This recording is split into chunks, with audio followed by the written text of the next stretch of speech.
വയനാട്ടിലെ കാട്ടാന ആക്രമണത്തിൽ വനം മന്ത്രി എ.കെ. ശശീന്ദ്രനെയും വയനാട് എം.പി. രാഹുൽ ഗാന്ധിയെയും കടന്നാക്രമിച്ച് കേന്ദ്രമന്ത്രി വി മുരളീധരൻ. വനം മന്ത്രിയെ മന്ത്രിസഭയിൽ നിന്ന് പുറത്താക്കാൻ മുഖ്യമന്ത്രി തയ്യാറാകണമെന്നും വി മുരളീധരൻ ആവശ്യപ്പെട്ടു.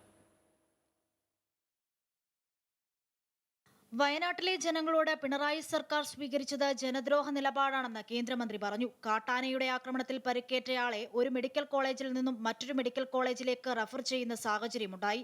ബോർഡ് വെച്ചാൽ മെഡിക്കൽ കോളേജ് ആകില്ലെന്ന് പിണറായി സർക്കാർ ഓർക്കണമെന്ന് പറഞ്ഞ കേന്ദ്രമന്ത്രി വനം മന്ത്രി എന്താണ് ചെയ്യുന്നതെന്ന് മനസ്സിലാകുന്നില്ല എന്നും പറഞ്ഞു. വനം മന്ത്രി TV കണ്ട് രസിക്കുകയല്ല വേണ്ടതെന്നും അദ്ദേഹം കൂട്ടിച്ചേർത്തു. ഒരു ആശുപത്രി, മെഡിക്കൽ കോളേജ് ആശുപത്രി, പ്രത്യേകിച്ച് ഇത്തരത്തിലുള്ള സംഘർഷങ്ങളും പ്രശ്നങ്ങളും ഉണ്ടാകുന്ന പ്രദേശത്ത് ആവശ്യമായിട്ടുള്ള ചികിത്സാ സൗകര്യങ്ങൾ ഒരുക്കണം എന്നുള്ള കേന്ദ്ര നിർദ്ദേശം അദ്ദേഹത്തിന് അറിയുന്ന ഒരാളാണ്.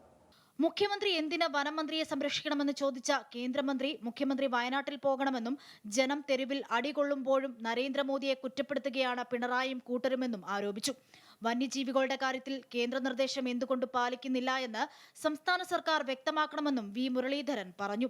രാഹുൽ ഗാന്ധി ടൂറിസ്റ്റായി പോകുന്നതിന് പകരം ജനങ്ങളുടെ പ്രശ്നങ്ങൾ പരിഹരിക്കാൻ മണ്ഡലത്തിൽ പോകണമെന്നും കേന്ദ്രമന്ത്രി കൂട്ടിച്ചേർത്തു. അദ്ദേഹത്തിന്റെ സ്വന്തം മണ്ഡലത്തിലെ സൗകര്യങ്ങൾ, ജനങ്ങളുടെ പ്രശ്നങ്ങൾ, ആ പ്രശ്നങ്ങളിൽ അദ്ദേഹം സജീവ താല്പര്യം കാണിക്കണം എന്നുള്ളതാണ് ജനങ്ങൾ ആഗ്രഹിക്കുന്നത് എന്ന് ഇനിയെങ്കിലും അദ്ദേഹം തിരിച്ചറിയണം.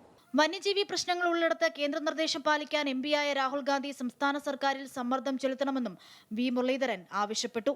അമൃത ന്യൂസ്, ന്യൂഡൽഹി.